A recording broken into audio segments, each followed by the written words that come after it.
Christine was the senior judge in the Specialist Environment, Resources and Development Court in South Australia. She's a background in law, governance, academia in Australia, and development aid projects in Southeast Asia and the Pacific Island nations. She is a visiting professor in laws in the University College London School of Engineering Sciences, where she lectures in the law and Indigenous peoples' rights in relation to resources development.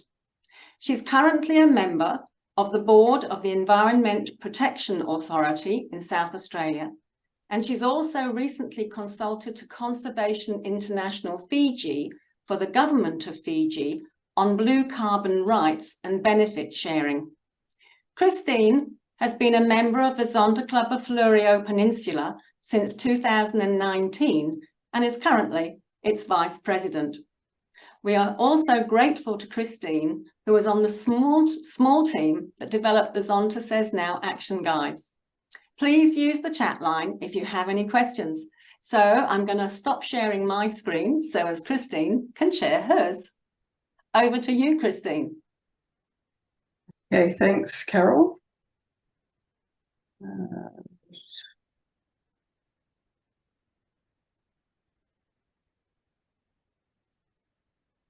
Right, I hope you can all see my screen. Hello, everyone, and greetings from south of Adelaide in South Australia. I'm going to be looking at or introducing you to climate change impacts in Australia, and I thought I might focus rather on disaster risk management and what is happening in that area. In the context of climate change, but with a particular focus on Indigenous women, Indigenous people and Indigenous women in particular in Australia. So probably slightly different to the kind of presentations we've had in the last few months, but bear with me. First of all, a little bit about Australia. For those of you who are not sure where it is, it's southeast of Southeast Asia and directly south of Papua New Guinea.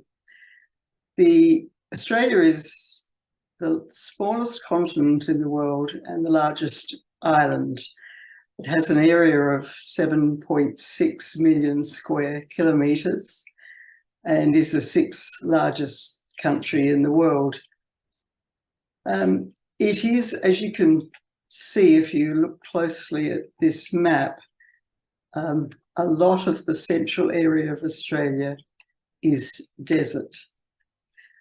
In terms of greenhouse gas emissions, Australia contributes just over 1% of global CO2 emissions, but among OECD countries, it is the highest emitter of carbon dioxide per capita, just a bit higher than USA and Canada, but the highest emitter. On the global scale, it is the 11th highest, I think, 11th or 14th. Australia has committed through its national NDC contribution under the Paris Agreement, committed to a 43% reduction below 2005 levels of greenhouse gas emissions by 2030 and net zero by 2050. That's probably enough for the moment on that. I thought I'd point out to you the population density in Australia, or rather where the population lives. I did mention that Central Australia is primarily desert, and as you can see, the population density in the centre is very low. Indeed, most Australians hug the coast. They live around the capital cities, and particularly along the eastern coast. I almost forgot Tasmania, Hobart down here, and of course Darwin up here. So the total population of Australia is only 26.5 million, and of that population, approximately 3.8% are Aboriginal or Torres Strait Islander descent. Australia's changing climate. This graph indicates Australia's land surface and sea surface temperature changes since records were first kept in 1910. And as you can see, on average, well, maybe you can't see the average, but on average, Australia, in terms of land surface temperature, has warmed by 1.47 degrees, plus or minus a little bit, 1.47 degrees centigrade since 2010. So much for keeping the temperature rise under 1.5. And you can see too by the blue line, so the brown line is the land surface temperature and the blue line is the sea surface temperature. That's not quite so much, but it's getting up there. What other observations has science produced in terms of Australia's changing climate? Well, the southwest, central south where I live, and southeast Australia gets most of its rainfall in winter. In the last 50 years, southwest Australia, that's Carroll's area, there's been a 15 to 19% decline in winter rainfall. And southeast Australia, and I think where I live's counted in that, in the last 25 years, there's been a 10% drop in winter rainfall. Surprisingly, across northern Australia, which is the tropical area, there has been an increase in rainfall in the last 50 years. The big change, whether it's in the north or south of the country, is that rainfall events are becoming more intense. And that means greater prospect of flood events, and there have been a number. What has been forecast, I understand, is that there's a decline in the frequency of cyclones in the northern areas. Well, they only affect them, in general, they only affect the northern areas of Australia. The sea surface temperatures have been increasing over the last 120 years. So there's been an increase of more than 1 degree centigrade, which I understand is quite significant for the sea. And of course, we know why the sea temperatures is to do with the increase in carbon dioxide in the atmosphere being pulled into the sea. Sea level increase around Australia has attained the global average, or in parts it's been greater than the global average in the last 20 years. Ocean acidification has increased around Australia significantly in the last 40 years, and again, that's because of the amount of carbon dioxide in the atmosphere. Quite alarmingly, there's been observed a decline in Antarctic sea ice over the last 8 years, but more sharply this year. The observations, the scientists observing have been quite alarmed. And I must say, I didn't know, but the reason that is significant is that Antarctic ice regulates both the ocean and the air temperatures. And it also assists in the circulation of ocean water and crucially maintains the ecosystem, including the plankton and microplankton that the health of the ocean environment is, and many creatures within that are so dependent upon. So that is quite alarming. Again, this is another summary of the impacts of climate change in Australia. I don't need to read them all out, but you can see this is it according to the 6th IPCC report. What I haven't mentioned so far is that the increase in temperature, the decline in rainfall coupled with the El Nino, La Nina seasons in the Pacific, means that fire seasons are getting longer. Now, I think most of you have experienced, not personally, but in your countries, increasing fire seasons and increasing wildfires and the consequences of wildfires. In Australia, that's been a big problem also, a major problem. The impacts of climate change mean not only a longer fire season, but much more significant, dangerous fires. I also thought I would add the consequences for farmers. According to the statistics I found on a couple of websites, Australian farmers produce each year enough to feed 600 people, both within Australia and outside. Indeed, Australia exports 65 to 70% of its agricultural produce, which accounts for around 11% of Australia's trade. Meanwhile, 90% of the food consumed within Australia, that's the 30 to 35% not exported, 90% of the food consumed in Australia is that 30 to 35% of food that's not exported. What's happening? What are the consequences of climate change for farming and farmers? Well, a number of reports have shown that there will be longer droughts, harsher fire weather, as we have seen, changing seasons. Some crops won't be able to be grown where they are currently. There'll be greater stress on crops. There'll be new pests introduced affecting crops. Already it's been observed that farm profits are falling and will continue to fall. So an impact on food for people, but also the economy of Australia. I'll just move quickly across this one. I put this slide up to show in part what some NGOs like the Red Cross are doing, the sort of reports that they're producing to assist the community to deal with disasters and the kind of disasters that are likely to be experienced.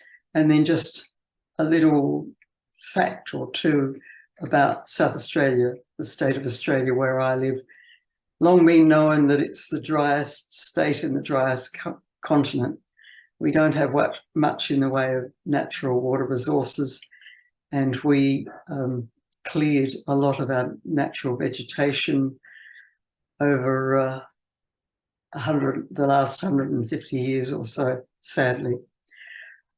So you can see from the little fact sheet there that it's going to get a lot hotter in South Australia, but in particular the heat waves, we call them, the periods of high heat level are going to increase or are predicted to increase, and the consequences of that will be more stress on our already stressed water resources and stresses for people as well as industry.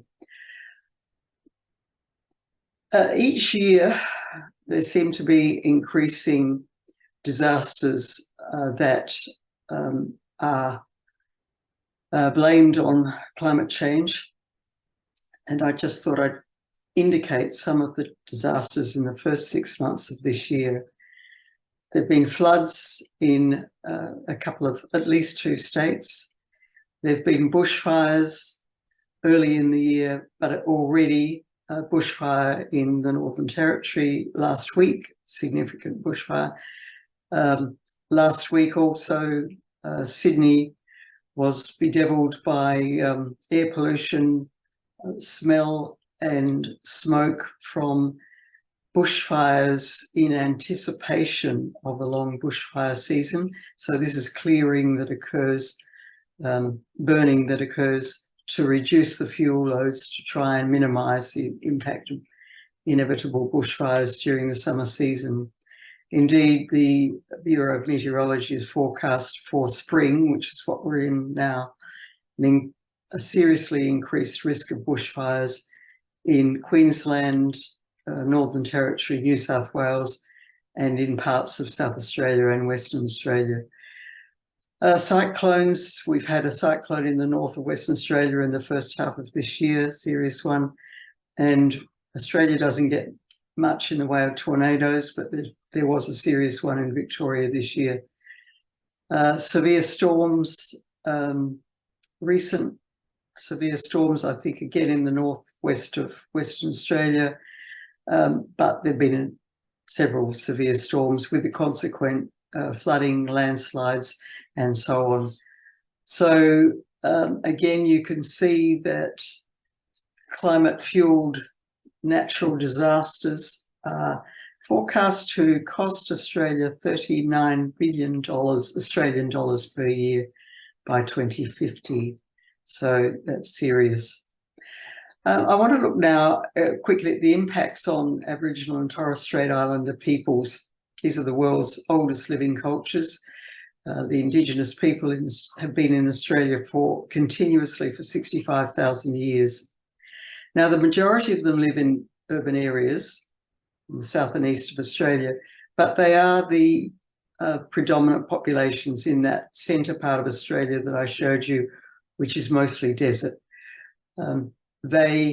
Because they live in the, well, I should say, those that live in remote areas are, because of their location, or they have disproportionate exposure to climate extremes.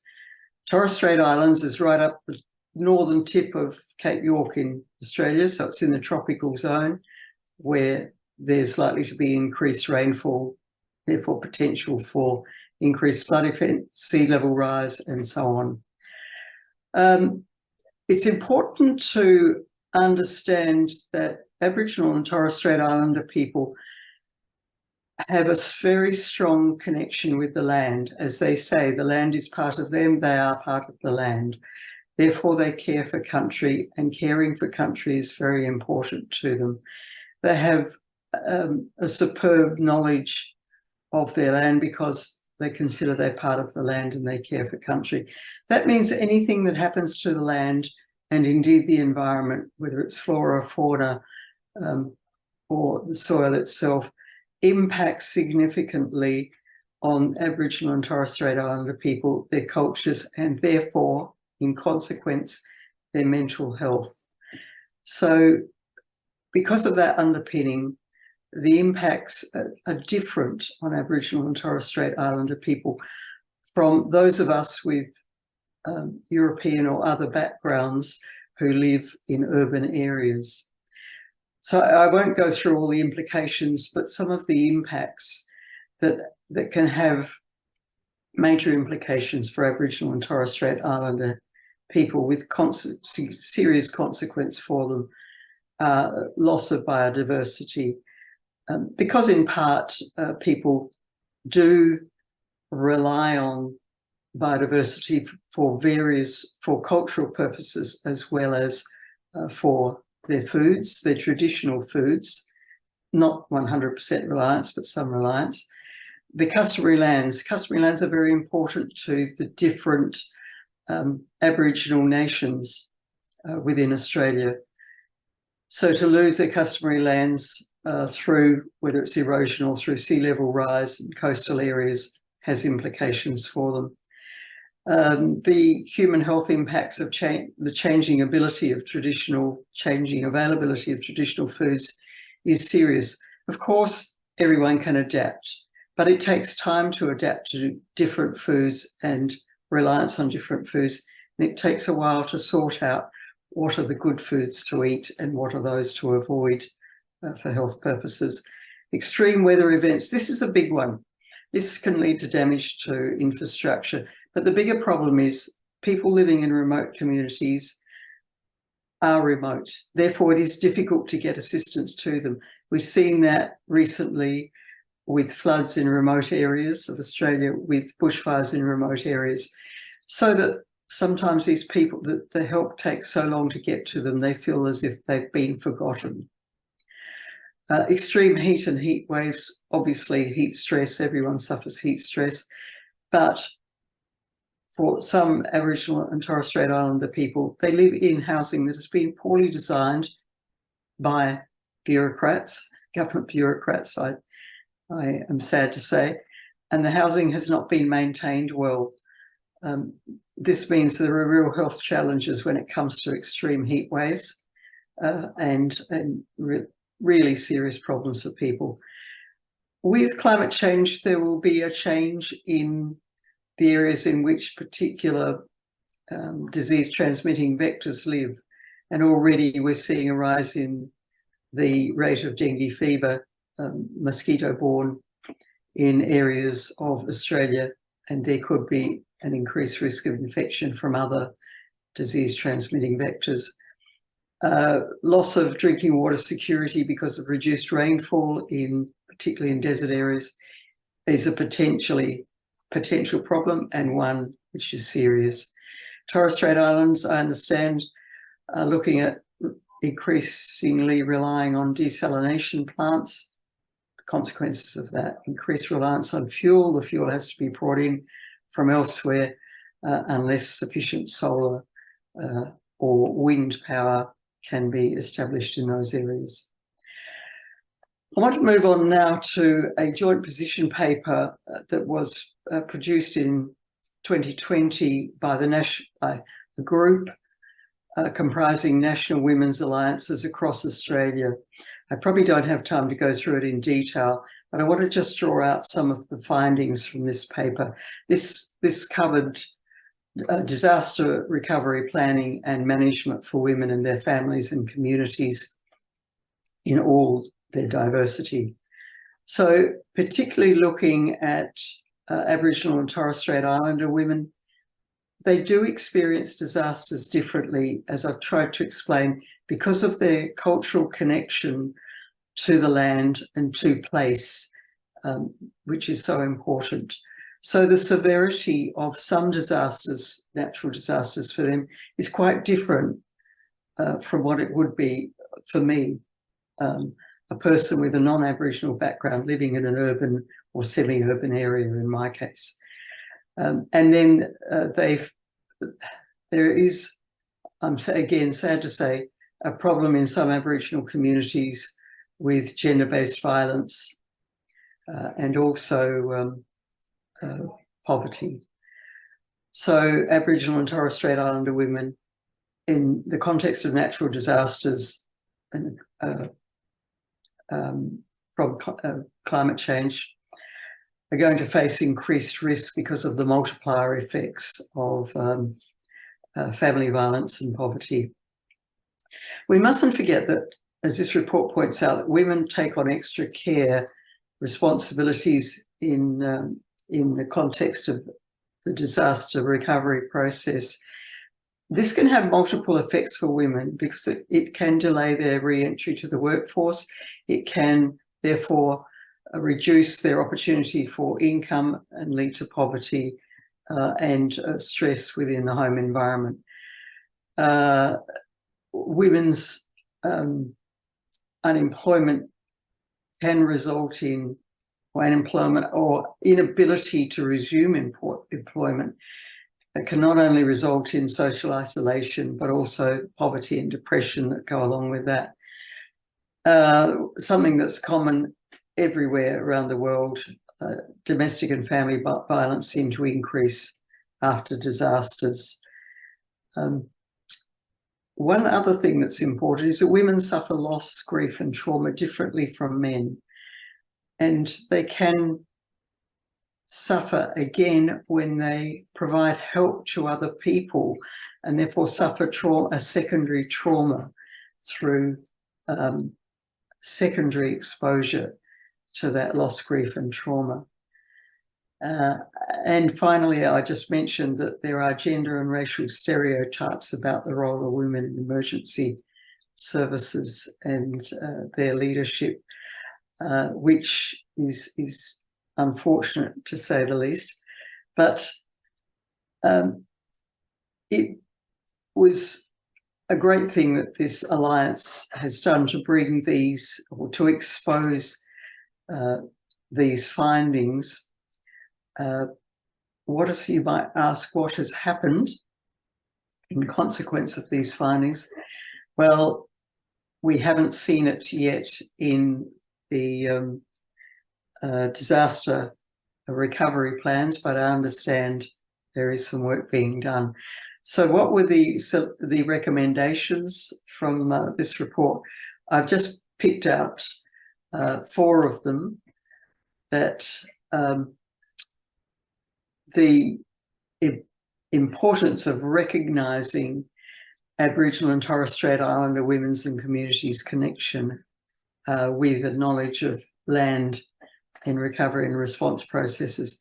Again, the background to this is that it tends to be men who go in and organise what needs to be done. They need to be drawing on the people who know the land, who know the situation well. Another recommendation was that women's organisations need to be recognised in the disaster planning processes, and they need to be resourced to participate to meet the needs of women in the area.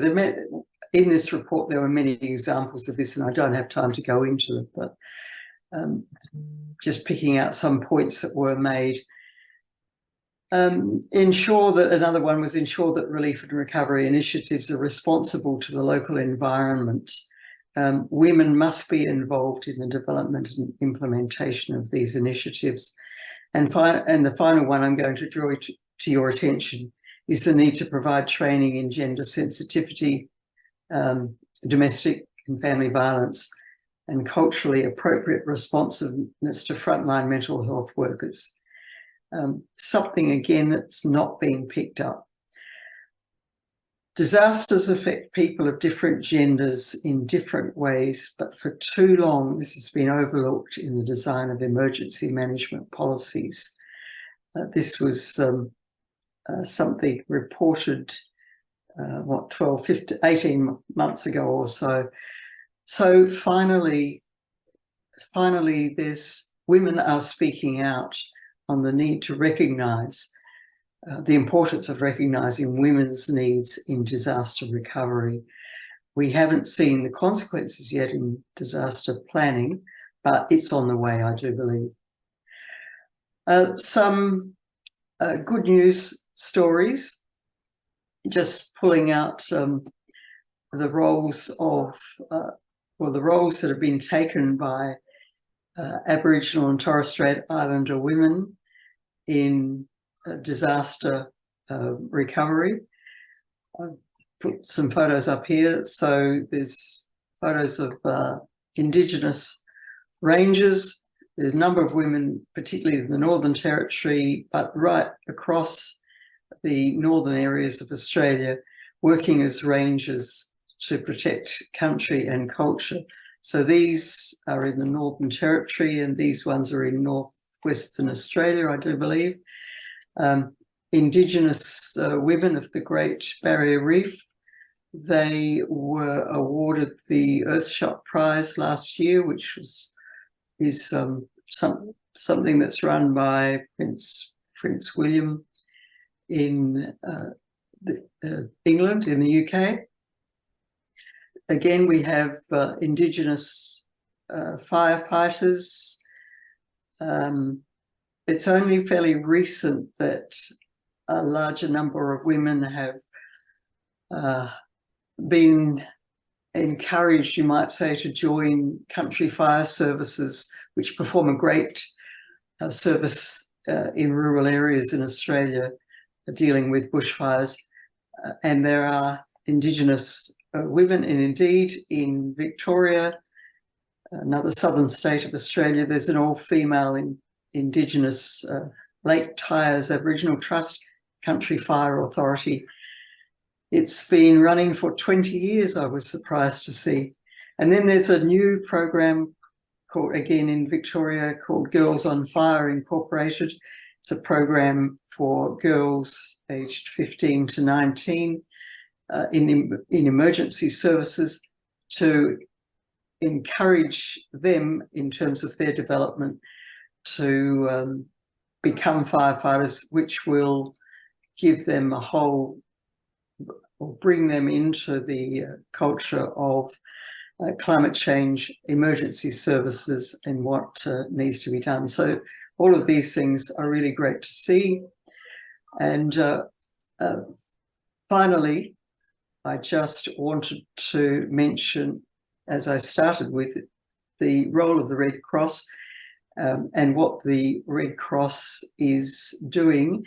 In particular, it's running a program in partnership with local councils, which is local government in Australia, coordinating a project to help communities prepare for extreme events and a changing climate.